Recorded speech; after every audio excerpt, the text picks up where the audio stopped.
स्वागत है आप सभी का आज के इस सेशन में क्लास 10 साइंस के फिजिक्स सेगमेंट का चैप्टर हम लोग डिस्कस करते आ रहे हैं light reflection and refraction.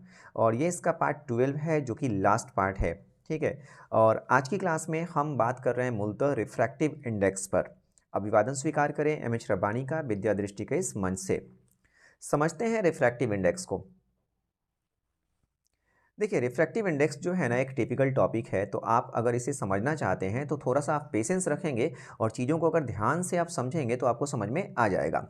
Refractive index के बारे में क्या बोला गया है कि the refractive index of medium 2 with respect to medium 1, यानी कि हम मीडियम 2 का रिफ्रैक्टिव इंडेक्स निकालने जा रहे हैं मीडियम 1 के रिस्पेक्ट में। तो ये हमें कैसे मिलेगा? तो ये हमें मिलेगा एक रेशियो के रूप में। और किन दो चीज़ों का रेशियो होगा? तो speed of light in medium 1 and the speed of light in medium 2।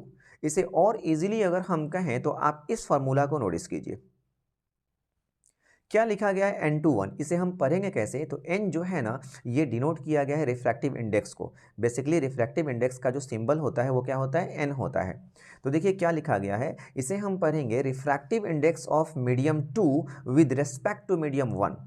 यानी कि जब एक मीडियम से दूसरे मीडियम में लाइट एंटर करता है तो हम ये देखना चाह रहे हैं कि उसका रिफ्रैक्शन कितना होगा, यानी दूसरे मीडियम में लाइट कितना बेंड होगा। तो क्या कहा जाएगा इसको कि refractive index of medium 2 with respect to medium 1। और कैसे निकालेंगे? तो ध्यान दीजिए, आपको किसका रिफ्रैक्टिव इंडेक्स निकालना है पहले इस बात को डिसाइड कर लीजिए। 2 का निकालना है ना 1 के रिस्पेक्ट में। तो जिसका निकालना है उस मीडियम में स्पीड की लाइट की जो स्पीड होगी उसे हमें डिनोमिनेटर में लेना है, और जिसके रेस्पेक्ट में निकालना है उस मीडियम में लाइट की स्पीड को हमें न्यूमरेटर में लेना है। तो speed of light in medium 1 upon speed of light in medium 2। अगर आपको ये बात समझ में नहीं आ रही है, मैं दोबारा से रिपीट कर रहा हूँ कि हमने यहाँ पे क्या लिखा हुआ है, refractive index of medium 2 with respect to 1। यानी कि यहाँ पे हमें मीडियम 2 का रिफ्रैक्टिव इंडेक्स निकालना है, और किसके रेस्पेक्ट में निकालना है? तो 1 के रेस्पेक्ट में निकालना है। तो आपने क्या समझा? 2 का निकालना है ना, तो आप क्या कीजिए कि मीडियम 2 में जो लाइट की स्पीड होगी ना उसे डेनोमिनेटर में रखिए, और जो मीडियम 1 में लाइट की स्पीड होगी ना उसे न्यूमरेटर में रखिए। इस तरह से आप रिफ्रैक्टिव इंडेक्स मीडियम 2 का इजीली फाइंड कर लेंगे।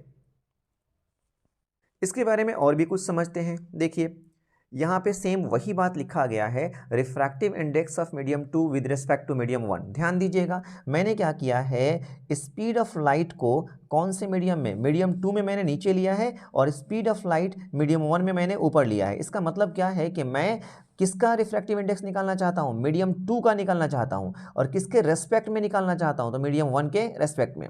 इसका उल्टा भी बिल्कुल ऐसे ही सही होगा। देखिए कैसे, यहाँ पे अगर फोकस करें, अगर मैं आपसे कहूँ कि आप निकालो refractive index of medium 1 with respect to medium 2, मतलब इस बार हमें मीडियम 1 का रिफ्रैक्टिव इंडेक्स निकालना है, और किसके रेस्पेक्ट में? मीडियम 2 के। तो जिसका हमें रिफ्रैक्टिव इंडेक्स निकालना है उसे हमने कहाँ रखना है? नीचे रखना है। तो चूंकि हमें मीडियम 1 का रिफ्रैक्टिव इंडेक्स निकालना है तो हमने मीडियम 1 में स्पीड की जो लाइट की स्पीड होगी उसे कहाँ रख रहे हैं? हम नीचे रख रहे हैं। और मीडियम 2 में जो लाइट की स्पीड होगी उसे हम कहाँ रख रहे हैं? ऊपर रख रहे हैं। कुछ और इससे कोरिलेशन निकल कर आते हैं जिसका न्यूमेरिकल में और ऑब्जेक्टिव सॉल्व करने में आपके लिए हेल्पफुल होगा, आप अगर इसे ख्याल रख पाएँ तो। n/1 यानी refractive index of medium 2 with respect to 1 हमें निकालना हो, और अगर हमें एंगल ऑफ इंसिडेंस और एंगल ऑफ रिफ्रैक्शन दिया हो तो हम उसका साइन ले लें और उनका रेशियो करें तो भी हम refractive index of medium 2 with respect to 1 निकाल लेंगे, यानी sine i upon sine r करके। इसके अलावा ध्यान दें, अगर कभी आपको ना n12 दिया है, n12 का मतलब क्या है? आपको मीडियम 1 का रिफ्रैक्टिव इंडेक्स दिया है 2 के रेस्पेक्ट में, और बोलता है कि 2 का निकालो 1 का रेस्पेक्ट में, तो बहुत ईजी है, आप बस रेसिप्रोकल कर दीजिए। n/1 निकालना होगा तो क्या करना है? 1/n12 कर दीजिए, यानी 1 upon refractive index of medium 1 with respect to medium 2। और जब कभी आपको ना क्वेश्चन में एब्सोल्यूट रिफ्रैक्टिव इंडेक्स गिवन हो, ठीक है, दोनों मीडियम के, तो उस केस में अगर आपको रिफ्रैक्टिव इंडेक्स निकालना है तो थोड़ा सा यहाँ पे ट्रिकी सा है, आप ख्याल रखेंगे, क्योंकि यहाँ पे ना अप्रोच बदल जा रहा है। क्या बोला गया? जब एब्सोल्यूट रिफ्रैक्टिव इंडेक्स दिया हो, और उस केस में आपको रिफ्रैक्टिव इंडेक्स निकालना है कौन से मीडियम का? सेकंड का, और किसके रिस्पेक्ट में, 1 के रिस्पेक्ट में। तो इस केस में आपको जिस मीडियम का रिफ्रैक्टिव इंडेक्स निकालना है उसे आपको रखना है ऊपर यानी न्यूमरेटर में, और जिसके रिस्पेक्ट में निकालना है उसे रखना है नीचे। यहाँ पे एक और चीज़ हम समझते हैं, कभी कभी ऐसा होता है क्वेश्चन में कि आपको ना refractive index of medium 1 with respect to 2 दिया रहता है, उसी तरह 2 विद रिस्पेक्ट टू 3 दिया रहता है, और फिर बोलता है कि आप 1 का रिफ्रैक्टिव इंडेक्स निकालो 3 के रिस्पेक्ट में। तो आप इसे इजीली क्या करेंगे, n13 अगर निकालना है तो n12 इंटू n23, इसका मतलब कि refractive index of medium 1 with respect to 2 और मल्टीप्लाई कर दीजिए refractive index of medium 2 with respect to medium 3। या इसका अगर उल्टा सोचना हो तो आप ध्यान दीजिए कैसे सोचेंगे हम। अगर हमें n31 निकालना है तो n31 निकालना है तो आप ऐसे आइएगा, आप इधर से आइएगा, इधर से, यानी आप क्या लीजिएगा, refractive index of medium 3 with respect to 2 into, इधर से जाना है आपको राइट से left, refractive index of 2 with respect to 1, और इस तरह से आप n31 भी फाइंड कर सकते हैं। एब्सोल्यूट रिफ्रैक्टिव इंडेक्स को हम समझते हैं।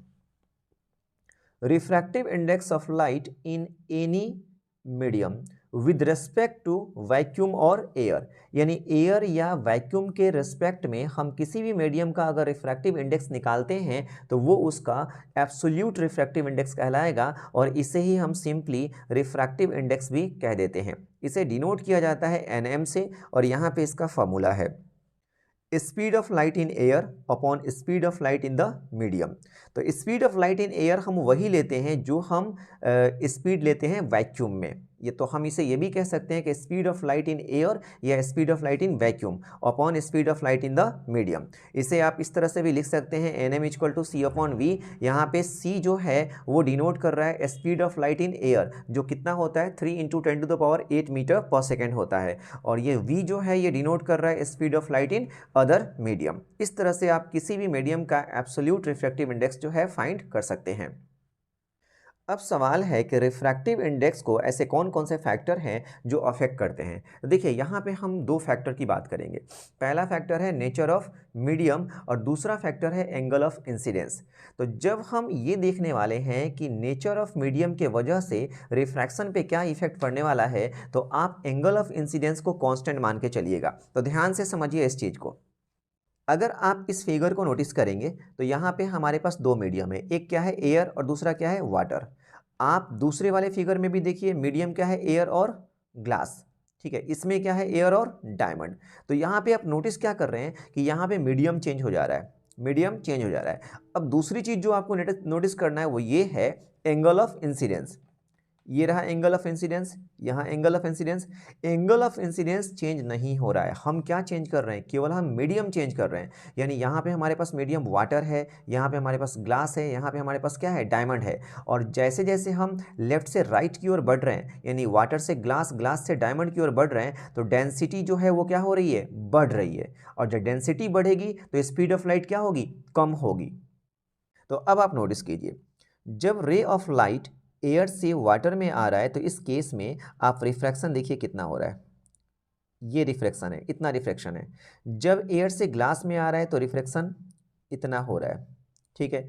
और जब एयर से डायमंड में आ रहा है तो रिफ्रैक्शन इतना हो रहा है। तो आप क्या नोटिस कर रहे हैं, अगर आप इसे फिर से देखें, देखिए अभी हमारा रिफ्रैक्शन कितना हो रहा है, इतना, और यहाँ पे रिफ्रैक्शन ये हो रहा है, और यहाँ पे रिफ्रैक्शन ये हो रहा है। तो आप क्या नोटिस कर रहे हैं, जैसे जैसे मीडियम की डेंसिटी बढ़ते जा रही है रिफ्रैक्शन क्या होता जा रहा है, बढ़ता जा रहा है। तो नेचर ऑफ मीडियम पे रिफ्रैक्शन डिपेंड करता है, जैसे जैसे मीडियम की डेंसिटी बढ़ती जाएगी वैसे वैसे रिफ्रैक्शन भी क्या होता जाएगा, बढ़ता जाएगा। इस केस में हम रिफ्रैक्टिव इंडेक्स देखने वाले हैं कि एंगल ऑफ इंसिडेंस का रिफ्रैक्शन पे का क्या इफेक्ट पड़ने वाला है। तो इस केस में हम क्या करेंगे, मीडियम को सेम रखेंगे। आप देखिए हमारे पास मीडियम क्या है, एयर और वाटर, और यहाँ भी क्या है, एयर और वाटर। तो यहाँ पे बस हम ये देखने वाले हैं कि एंगल ऑफ इंसिडेंस में जो चेंज आ रहा है, इस चेंज के कारण रिफ्रैक्शन पे क्या इफेक्ट पड़ रहा है। तो देखिए यहाँ पे एंगल ऑफ इंसिडेंस और यहाँ पे एंगल ऑफ इंसिडेंस देखेंगे तो एंगल ऑफ इंसिडेंस इधर क्या है, ज़्यादा है, ठीक है। तो एंगल ऑफ इंसिडेंस ज़्यादा है तो रिफ्रैक्शन भी क्या है, ज़्यादा है। यहाँ पे रिफ्रैक्शन कम हो रहा है, यहाँ पे रिफ्रैक्शन ज़्यादा हो रहा है। इसका मतलब ये समझ में आ रहा है कि एंगल ऑफ इंसिडेंस अगर बढ़ेगा तो रिफ्रैक्शन भी हमारा क्या होगा, बढ़ेगा। ये एंगल आर नहीं है बल्कि ये क्या है, रिफ्रैक्शन। रिफ्रैक्शन भी हमारा क्या होगा, बढ़ेगा। लेकिन किसके लिए, तो इस चीज़ को आपको ख्याल रखना होगा, for some definite pair of medium, यानी हमारे पास ना मीडियम चेंज नहीं होने चाहिए। हम बस एंगल ऑफ इंसिडेंस को चेंज करेंगे और उसके बेसिस पे देखेंगे कि रिफ्रैक्शन में क्या चेंज आने वाला है। तो आपने क्या नोटिस किया कि अगर एंगल ऑफ इंसिडेंस बढ़ता है तो रिफ्रैक्शन भी बढ़ता है। और फाइनली हम समझते हैं कि रिफ्रैक्टिव इंडेक्स ऑफ डायमंड। देखिए एक सवाल ना ये बार बार सीबीएसई में पूछा गया है कि the refractive index of diamond is 2.42। What is the meaning of this statement in relation to the speed of light, यानी कि स्पीड ऑफ लाइट के रिस्पेक्ट में ना इस स्टेटमेंट का क्या अर्थ है। अगर आप ये कह रहे हो कि डायमंड का रिफ्रैक्टिव इंडेक्स कितना है, 2.42 है, तो इसका मतलब ये हुआ कि देखिए हमें फॉर्मूला पता है रिफ्रैक्टिव इंडेक्स का। रिफ्रैक्टिव इंडेक्स का फॉर्मूला क्या होता है, speed of light in vacuum upon speed of light in the medium. और यहाँ पे हमें रिफ्रैक्टिव इंडेक्स दिया कितना गया है डायमंड का, 2.42।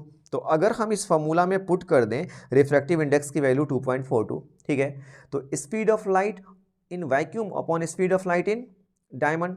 तो अगर इसे हम आगे सॉल्व करते हैं तो हमें क्या मिलेगा, हमें मिलेगा speed of light in diamond is 1/2.42 times the speed of light in vacuum. इसका मतलब है कि वैक्यूम के कंपैरिजन में डायमंड में जो लाइट की स्पीड होगी ना वो 1/2.42 टाइम्स कम हो जाएगी।